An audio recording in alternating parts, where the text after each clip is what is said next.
Este tema, manejo de Helicobacter pylori, ¿cómo lo hacemos hoy? Es un tema que cuando uno lo revisa es controversial, no es fácil, y a pesar de llevar 40 años de investigación, falta mucho, porque quedan muchas dudas. Para esta presentación no, digamos, no tengo conflictos de interés, pero es importante saber que parte de la información y de esa controversia en guías de manejo pueden estar influenciados por sesgos. Esta es mi agenda de lo que voy a hablar el día de hoy. Algo de epidemiología de la fisiopatología, las indicaciones de tratamiento y qué dicen las guías de manejo, riesgos y beneficios de tratar a los pacientes, qué opciones de esquemas de tratamiento tenemos para erradicar y unas zonas gris de incertidumbre y de controversia de Helicobacter pylori. Esta enfermedad o esta infección tiene un espectro muy grande de pacientes. Hay pacientes que podríamos decir tienen la bacteria, pero no les está generando enfermedad, y hay otros que les puede generar síntomas, a otros les puede generar complicaciones y a otros les puede generar inclusive la muerte. Es un problema de salud pública, así está catalogado. ¿Y qué es lo difícil de esta enfermedad? Que este espectro de presentación se da diferente en diferentes zonas del mundo. Es decir, no es lo mismo en Colombia, y dentro de Colombia en las regiones puede variar este espectro. No es lo mismo en los países desarrollados que en los países subdesarrollados. Obviamente, el Helicobacter pylori, que es una bacteria gram negativa flagelada, se asocia con cáncer gástrico, como lo vemos acá, con úlceras gástricas, con linfoma MALT, úlceras duodenales. Digamos que estas son al final las enfermedades de mayor relevancia e importancia como consecuencia de la infección por Helicobacter pylori, y esto genera un proceso. Pero muchos de los pacientes, más del 80% de los pacientes que tienen la infección durante toda su vida no van a desarrollar ninguna de estas enfermedades. Pero podemos decir que más del 90% de los adenocarcinomas gástricos tienen la infección por Helicobacter pylori y ese es el factor causal. Y más del 85% de las úlceras gástricas y duodenales también son causales de Helicobacter pylori. En el año de 1982 se descubrió esta bacteria, como les digo, llevamos ya más de 40 años y ha habido un proceso muy largo de investigación y de buscar causalidad con otro tipo de enfermedades.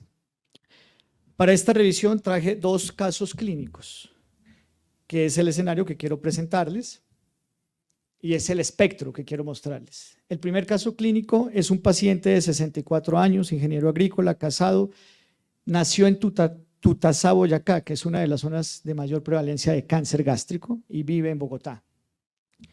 Este paciente tiene antecedente de enfermedad coronaria, es portador de 2 stent, es hipertenso, tiene dislipemia y toma antiagregación dual, es decir, toma aspirina, clopidogrel, tiene antecedente en su familia, su papá y el hermano, cáncer gástrico.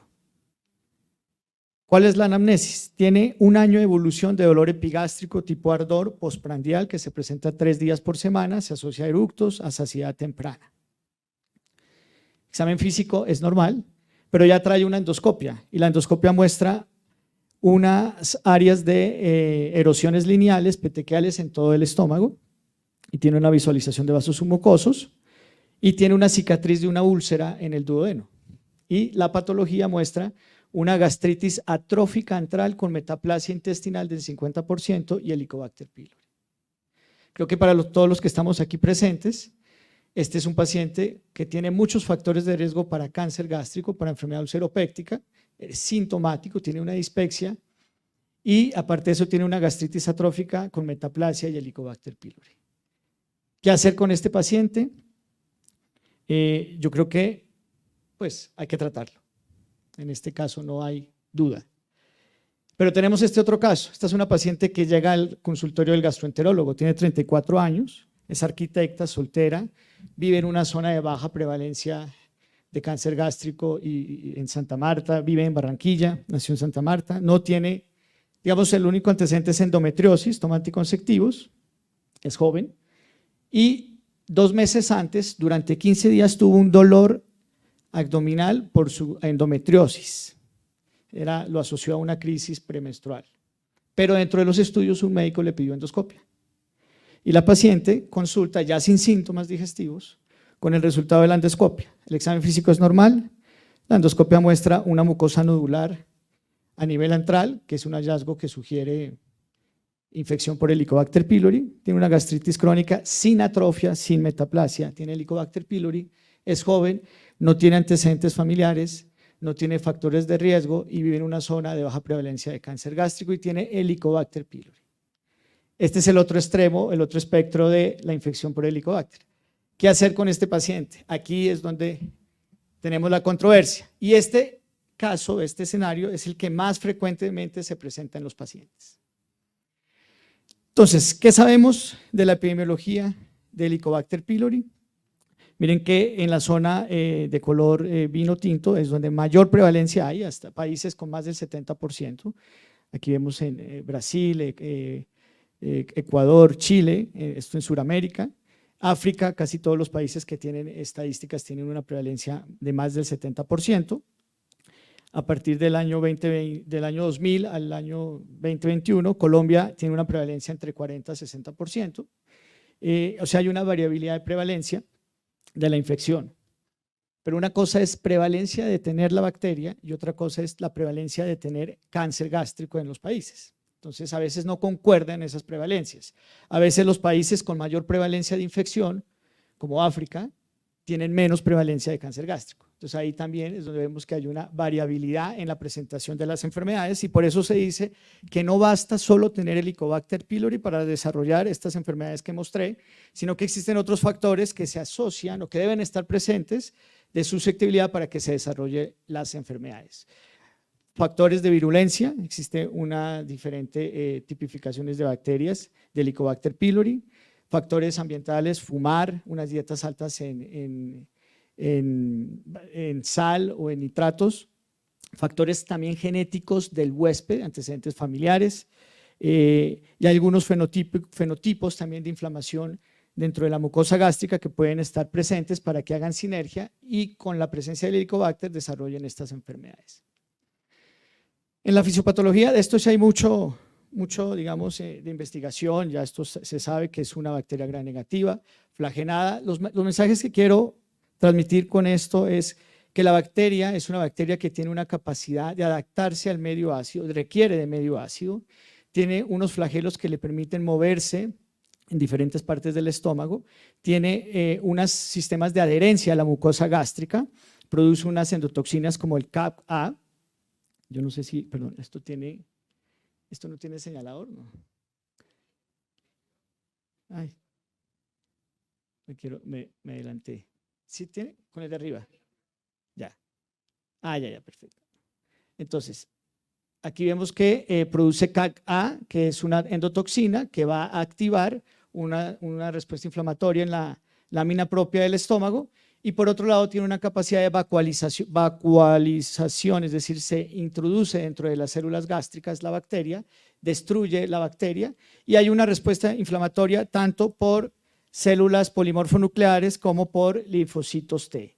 Y toda esta fisiopatología es la que nos va a causar úlceras gástricas y nos va a causar un cambio en, digamos, la morfología de estas células generando la cascada de Pelayo-Correa para adenocarcinoma gástrico y obviamente también linfomas.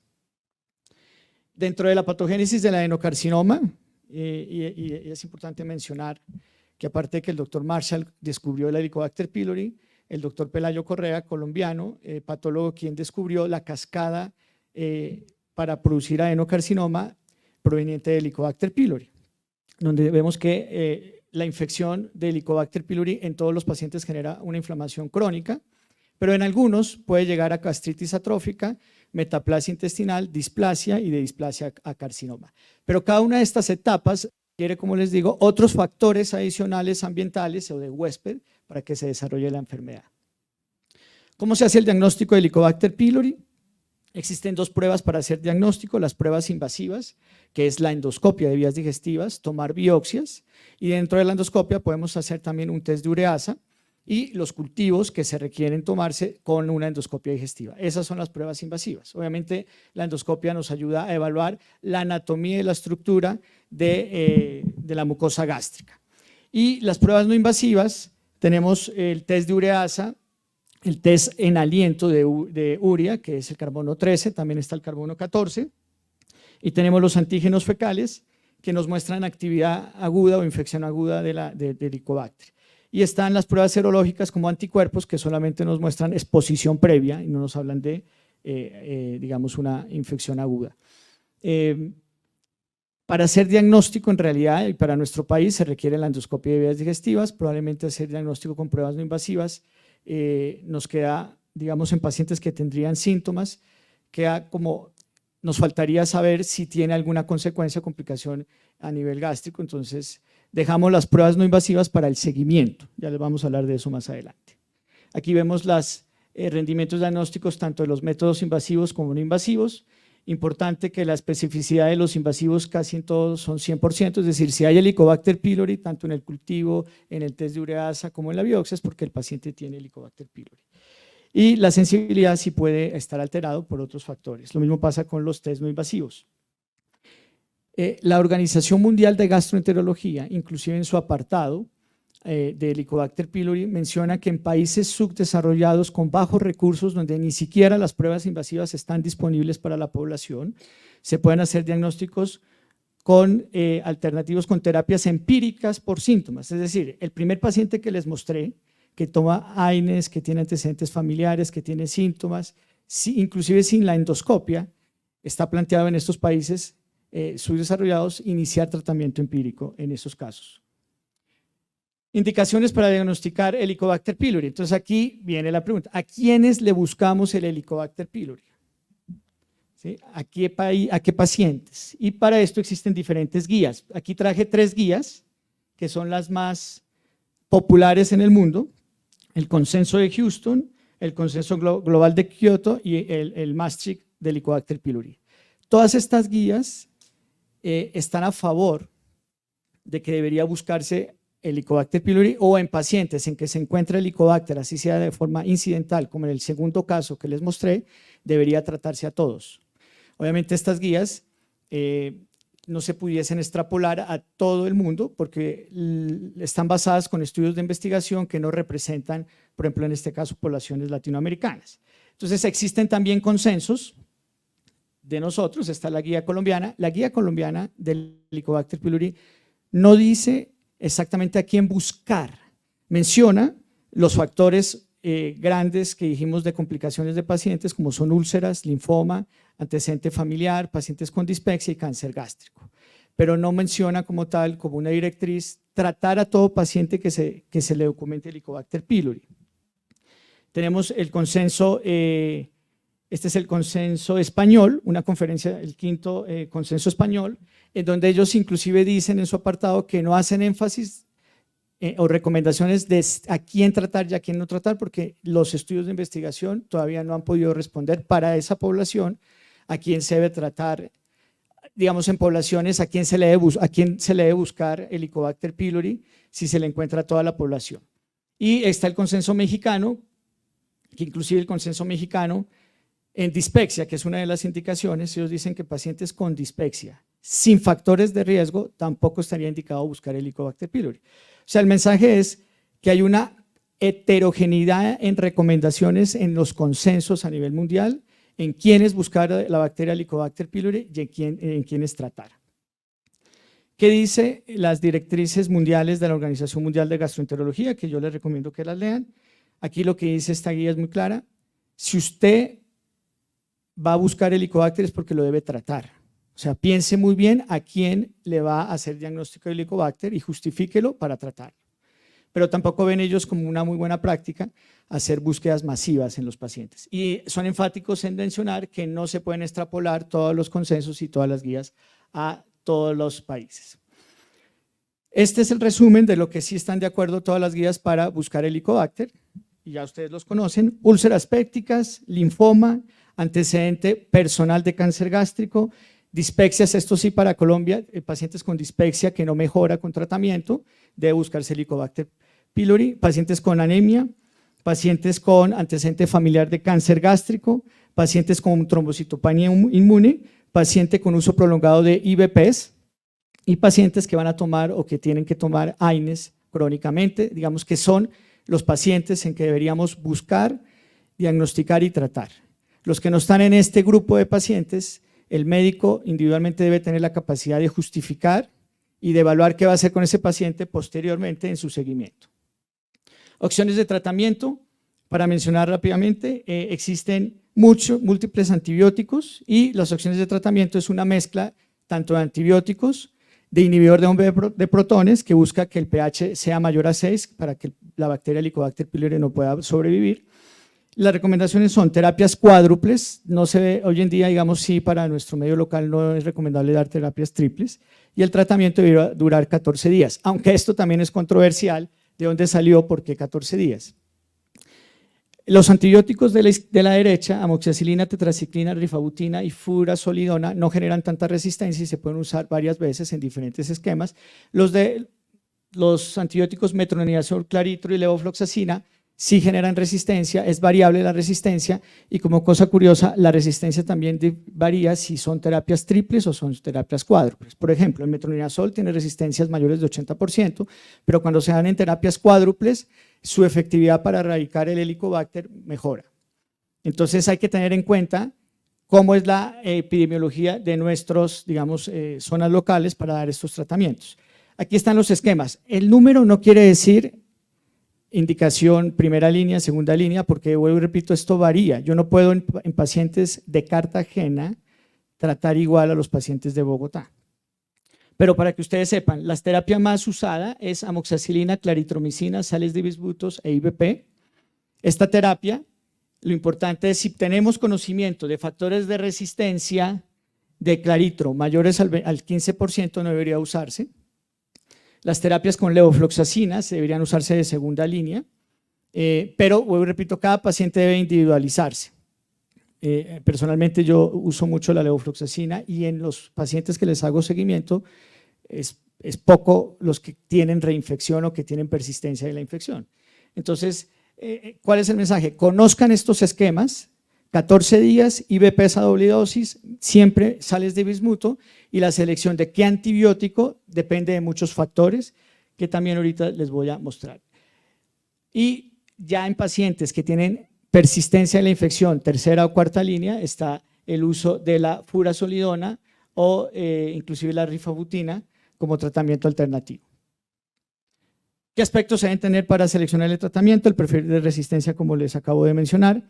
Exposición a antibióticos previos. Si un paciente había tomado previamente una ciprofloxacina para una infección urinaria, pues obviamente no es indicado iniciarle una levofloxacina. Posibles eventos adversos, eso lo tenemos que conocer. En los adultos mayores las quinolonas tienen más eventos adversos, la claritromicina da mucha dispepsia, entonces tenemos que seleccionar e individualizar cada uno de los pacientes. Y esto tiene que ir de la mano de la adherencia del tratamiento. La adherencia del tratamiento puede estar influenciado por el tipo de medicamento que seleccionamos. Alergias previas, hay que tenerlo claro, los costos de tratamiento, que es una de las, digamos, factores para que haya poca adherencia. A veces formulamos terapias cuádruples muy costosas y el paciente no las compra, o las compra y se las toma por 7 días. Y la disponibilidad de los mismos medicamentos. La tetraciclina es una muy buena opción de tratamiento, pero también ha habido problemas de disponibilidad en algunos contextos. Tratamientos bajo susceptibilidad, ¿qué quiere decir eso? Que lo ideal, en el mundo ideal, en países desarrollados, uno para seleccionar el tratamiento debe haber hecho una prueba de susceptibilidad en la bacteria Helicobacter pylori. Para Colombia no aplica. Para Colombia el tratamiento debe ser empírico, terapias por 14 días, y se busca que las terapias que seleccionemos, esto no lo sabemos, pero deberían tener una tasa de éxito de más del 90% para poderlas seleccionar. Bueno, el seguimiento. Todos los pacientes que tienen la infección hay que hacerles una confirmación de la erradicación. Se puede hacer por endoscopia nuevamente si se requiere nuevamente revisar la anatomía intragástrica o si se requiere hacer un protocolo CINDE. Y si no se requiere hacer una prueba invasiva, se puede hacer los test no invasivos para confirmar la erradicación. Importante que no debe estar expuesto a antibióticos un mes antes ni a bismuto. Y 14 días no debe estar expuesto a IVP si vamos a hacer pruebas no invasivas como el test de ureasa de aliento o los antígenos fecales. Controversias, y con esto termino. ¿Cuáles son las controversias? Mire, cuando uno investiga las publicaciones que se han hecho sobre Helicobacter, van más de 45.000 publicaciones en todos los sentidos, mucho en prevalencia, en epidemiología, en farmacocinética, en fisiopatología, en medicamentos. Inclusive hay investigaciones que ya hablan de tratamientos no farmacológicos, terapias con probióticos, terapias con fotodinamia, péptidos antimitocondriales, tenemos terapias hiperbáricas, etcétera. O sea, inclusive se abren ya aspectos de no medicamentos. ¿Cuáles son las controversias? Uno, definir cuando el paciente tiene Helicobacter, quiénes les va a dar enfermedad y a quiénes no, quiénes están asintomáticos y quiénes no. La palabra colonización puede aplicar, aunque se dice que todos los pacientes tienen una gastritis por Helicobacter pylori. Portador versus enfermedad. Ahí hay una controversia. El mecanismo de transmisión no está claro. Se habla de que el mecanismo de transmisión es oral-oral o gastro-oral y la mayoría de las infecciones se adquieren en la infancia. Es poco probable que en la adultez se adquiera, digamos, la transmisión. Pero esto ¿por qué es importante? Porque o si no se tratarían poblaciones o familias cuando están infectadas. La carga de enfermedad no está establecida, es decir, no es lo mismo un paciente con múltiples enfermedades policonsultante con Helicobacter pylori a un paciente asintomático. Y los costos para el sistema de salud, pues obviamente cuando se inicia un seguimiento de tratamiento, impactan. Las consecuencias, como les digo, para que una persona desarrolle enfermedad dependen de muchos factores, cepas, hospedero, factores ambientales. Existen diferentes cepas de Helicobacter y también en esto hay investigación, digamos que todavía falta para saber si hay alguna cepa específica que cambie el curso natural de la enfermedad. Se habla del polimorfismo del hospedero, el paciente que tiene polimorfismos de la CYP2C19, esto altera la efectividad de los inhibidores de bomba de protones y también va a afectar el rendimiento de las terapias. Y la variabilidad de prevalencia por regiones, repito, no es lo mismo el Helicobacter en Bogotá, en Pasto, que en Cartagena. No es lo mismo en zonas rurales o urbanas. No es lo mismo un Helicobacter en un niño de 8 años que en una persona de 75 o de 90 años o en una persona de 40 años. Entonces, en todo eso hay una zona gris de investigación y no se pueden como homogeneizar todos estos factores. Se sabe también que el estrato social, el bajo estrato social son los que tienen más probabilidad de complicaciones. Entonces hay una incertidumbre entre prevención primaria y prevención secundaria. Me estoy atrasando. Y para terminar, estos son los mensajes que quiero dejar de este tema. Hay que educar a los pacientes cuando tiene la infección por Helicobacter pylori, explicarles bien qué es lo que vamos a tratar, cuál va a ser el seguimiento, en cuáles tenemos que calmar y tranquilizar, en cuáles vamos a decir que probablemente no los vamos a tratar. Debemos garantizar adherencia, ser coherentes. Muchas veces los médicos dan tratamientos y no siguen a los pacientes, no le hacen prueba de erradicación. Muchas veces un paciente tiene una metaplasia y no se le hace el seguimiento, pero hay otros pacientes que están asintomáticos y están con múltiples endoscopias buscando nuevamente activamente Helicobacter pylori. Revisar la prevalencia en nuestra región de cáncer para yo poder tomar decisiones. Eso es importante porque para eso es que vamos a tratar a los pacientes. Y hacer investigaciones inclusive en nuestros hospitales sobre qué pasó con estos pacientes. Evaluemos también en nuestra institución en la ciudad la disponibilidad de los recursos para hacer diagnósticos. Áreas de investigación pendientes, vacunas contra el Helicobacter pylori, estudios locales de prevalencia de infección y complicaciones, estudios locales de resistencia y estudios de bioeconomía, de costo-efectividad, de análisis presupuestal y de carga de la enfermedad. La enfermedad por Helicobacter pylori y los costos de tratamiento impactan negativamente en el sistema de salud. El consumo de recursos es muchísimo. Entonces, algunos lo van a requerir, algunos no. Pero sigue siendo muy controversial este tema. Entonces, con esto, les agradezco mucho por su atención y sé que es un tema que nos va a generar mucha controversia y mucha investigación. Muy amable.